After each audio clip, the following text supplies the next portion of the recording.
ये सभी तस्वीरें पश्चिम बंगाल के मुर्शिदाबाद की हैं, जहां हिंसा के डर से हिंदू परिवार पलायन कर रहे हैं। मुर्शिदाबाद के कई इलाकों में चुन चुन कर हिंदू परिवारों को निशाना बनाया जा रहा है। किसी के घर में तोड़फोड़ की जा रही है तो किसी की दुकानें लूट ली जा रही हैं। बता दें कि नए वक्फ कानून को लेकर देश के कई हिस्सों में विरोध देखने को मिल रहा है। बीते शुक्रवार को मुर्शिदाबाद समेत पश्चिम बंगाल के कई जिलों में हिंसा भड़क उठी थी। इस हिंसा में अब तक 3 लोग अपनी जान गंवा चुके हैं। मीडिया रिपोर्ट्स के मुताबिक मुर्शिदाबाद में जुमे की नमाज के बाद एक प्रदर्शन की तैयारी की गई थी। इसी सिलसिले में शमशेरगंज में एक रोड को जाम कर दिया गया था। वक्फ कानून के खिलाफ जमकर नारेबाजी चल रही थी। तभी अचानक प्रदर्शनकारियों ने पुलिस के एक वाहन पर पथराव किया। इसके बाद ये प्रदर्शन हिंसक हो गया। कुछ देर पहले तक जो भीड़ वक्फ कानून को वापस लेने की मांग कर रही थी, उसी भीड़ में मौजूद उपद्रवियों ने जमकर तांडव मचाया। इस दौरान पहले पुलिस को निशाना बनाया गया और उसके बाद निशाने पर आए आसपास के हिंदू परिवार। मुख्यमंत्री ममता बनर्जी शांति बरतने की अपील कर रही हैं। हालांकि पश्चिम बंगाल की पुलिस पर भी कई सवाल उठ रहे हैं।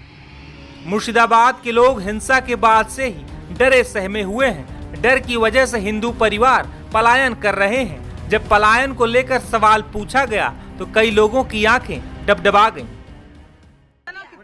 2000 परिवार पलायन कर गया, यहाँ से चला गया कैसे जगह में। आप लोग भी क्या महिलाओं बच्चों को भी अन्य जगह भेज रहे हैं? हाँ भेज रहे हैं। क्यों? क्योंकि पुलिस का कोई आश्वासन नहीं मिला है, पुलिस का कोई हमको सपोर्ट नहीं मिला है।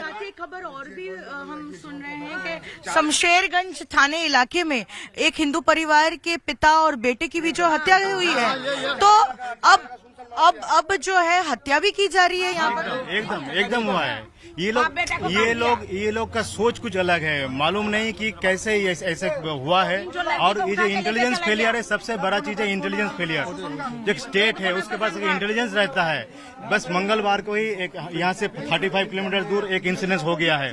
उसके बावजूद अगर ये प्रिकॉशन लेते तो ये दिन देखना नहीं पड़ता हम लोगों का। पुलिस पूरी इनएक्टिव रही। एकदम इनएक्टिव। ये परिवार जो है, सबका एक ही कहना है कि यहाँ पर कई ऐसे परिवार हैं, हिंदू परिवार, जो पलायन करने पर मजबूर हुए हैं। और वो इसलिए क्योंकि हम आपको तस्वीरों के माध्यम से दिखा रहे हैं कि हिंदुओं की दुकानों के साथ और घरों के साथ किस तरह से जो है हमला किया गया है। आप देखिए, ये भी एक हिंदू भाई की दुकान थी, लूट ली गई। यहाँ पर सामान भी लूट लिया और जो है तोड़फोड़ भी कर लिया। और साथ ही अब जो जहां अपनी जान बचाकर जा रहा है, जो इस इलाके को छोड़कर कई ऐसे परिवार है जो शरण ले रहे हैं पास के जिले मालदा में या फिर झारखंड के किसी इलाके में जा रहे हैं, क्योंकि उनका कहना है कि यहाँ पर लोग सुरक्षित नहीं है। कल ही हमने देखा एक हिंदू परिवार के पिता और बेटे की किस तरह से हत्या कर दी गई। और कुछ ऐसे भी परिवार है कि वो अगर नहीं भी जा पा रहे हैं तो महिलाओं को फिलहाल जो है सुरक्षित स्थान में भेज रहे हैं, क्योंकि उनको लगता है कि हिंदुओं की यहाँ पर फिलहाल सुरक्षा नहीं दे पा रहा है राज्य सरकार। और पुलिस भी जो है विफल रहा है, क्योंकि जब यहाँ पर तांडव चल रहा था शुक्रवार के दिन, कई घंटों तक यहाँ से महज 200 मीटर की दूरी पर शमशेरगंज थाना है, लेकिन लगातार फोन करने के बावजूद भी जो है एक भी पुलिसकर्मी यहाँ नहीं आया। और इस तरह से घंटों तक यहाँ पे तांडव चलता है। लोगों को डराया धमकाया जाता है, घरों पर हमला होता है, दुकानों पर हमला होता है। और अब हिंदू परिवार के पास और कोई उपाय नहीं है, लेकिन पलायन करने को मजबूर है। तो यहाँ से कई ऐसे परिवार हैं जो घर छोड़कर जा चुके हैं और जो नहीं गए हैं तो वो आज यहाँ पे तैयारी कर रहे जाने की। और कुछ पुरुष ऐसे भी हैं जो खुद यहाँ रह रहे हैं, लेकिन अपने ही देखिए, हम आपको तस्वीर में देखिए सामान लेकर जो है, आप देखिए। दादा क्या परिस्थिति, आपको घर छोड़कर जाना पड़ रहा है? हिंदू लोग पालाचे देखें, बोलो ना बोलो ना जाना पड़ रहा है। बोलो सत्य कथा बोलो। देखिए, महिलाएं हैं, क्या परिस्थिति, आपको घर छोड़कर जाना पड़ रहा है? आपका सामान लेकर जा रहे हैं? বাড়ি ছেড়ে চলে যায়গা বুঝলেন। হ্যাঁ, আমরা বাড়িতে কালকে ছিলাম। কালকে থেকে আপনার এই যে আপনার এই খুব অত্যাচার বাড়ছে, বাড়াতে পারছিলাম না, সব ভাঙচুর করে দিয়েছে, টাকা পয়সা নিয়ে লেছে, সোনা দানা সবই নিয়ে লেছে, বাড়াতে পারছিলাম না। আমাদেরকে এই বিএসএফ तो अभी क्या घर छोड़कर जा रहे हैं आप लोग? कहाँ जाएंगे आप लोग? आपको जा जाएगा क्या जान जी बचाने है के लिए? हाँ। এখন आप लोग की क्या हालत है कि आपको घर छोड़कर जाना पड़ रहा है? आपके हाथ में हम देख रहे हैं थोड़ा बहुत, आप तो ज्यादा सामान भी नहीं ले पाए हैं दीदी, आप तो थोड़ा ज्यादा सामान भी नहीं ले पाए। घर में আছে सभी घर में क्या किया? কিছু কিছু আছে কিছু लेकर आया। आपके घर पे लूट भी हुई है? देखिए, आप देखिए किस ये है हिंदू परिवारों की स्थिति। ये महिला जो है वो रो रही है और उनके परिवार के सदस्य के साथ वो पलायन करने को जो है मजबूर हुई है, क्योंकि आप देखिए उनके घर पर जो है सामान लूट लिया गया है और अभी अगर एक चीज जो बचाना चाहती है वो है अपनी जान, और जान बचाने के लिए देखिए एक पैकेट है और ये देखिए महज कुछ कपड़े लेकर ये लोग यहाँ से जा रहे हैं। पूरा जो परिवार है वो अपने सदस्यों को लेकर यहाँ पलायन करने के लिए मजबूर हुआ है। ये धुलियान का इलाका है और हम आपको तस्वीरों में दिखा रहे हैं कि कल से लेकर आज तक जो है कई ऐसे परिवार हैं जो घर छोड़कर जा रहे हैं। वहीं जुमे की नमाज के बाद उपद्रवियों ने मुर्शिदाबाद में किस कदर आतंक मचाया था उसे इस रिपोर्ट के जरिए भी समझा जा सकता है।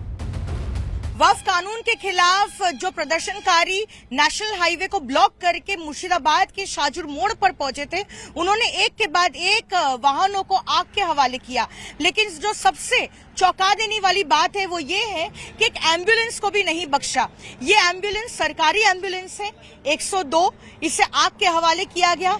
हालांकि यहाँ पर पढ़ पाना बेहद मुश्किल है, लेकिन लिखा हुआ है 102 और बांग्ला में लिखा हुआ है बिना मूल्य सरकारी परिसेवा, जिसका मतलब है कि ये फ्री एम्बुलेंस सर्विस है जो राज्य सरकार की ओर से दी जाती है। और कहा जा रहा है कि कल जब प्रदर्शनकारी घंटों तक यहाँ पर डटे रहे और वो एक के बाद एक वाहनों को आग के हवाले करते रहे, तब ये जो आप तस्वीर देख रहे हैं वो यही एम्बुलेंस की ड्राइवर की है। किस तरह से जो है उन्हें बुरी तरह से पीटा गया है, सर फोड़ दिया गया है, और साथ ही जो सबसे चौंकाने वाली तस्वीर है वो देखिए किस बुरी तरीके से उन्हें पीटा गया है। उनके जो बैक में जो है ये निशान आपको दिख रहे होंगे और कहा जा रहा है कि ये एम्बुलेंस जो है वो कोलकाता से एक पेशेंट को जलपाईगुड़ी ड्रॉप करके फिर एक बार कोलकाता की ओर जा रही थी और तभी प्रदर्शनकारियों ने जो है इस एम्बुलेंस को यहाँ पर अटकाया और उसके बाद इतनी बुरी तरीके से जो है इस ड्राइवर को पीटा है। फिलहाल वो अस्पताल में भर्ती है, उनका इलाज चल रहा है और उसके बाद ही जो है इस एम्बुलेंस को आग के हवाले कर दिया। मुर्शिदाबाद हिंसा मामले पर बीजेपी ममता सरकार पर सवाल उठा रही है तो टीएमसी बीजेपी पर पलटवार कर रही है। हालांकि इन सब के बीच मुर्शिदाबाद के हिंदू परिवार अपनी जान बचाने के लिए पलायन करने को मजबूर हो गए हैं।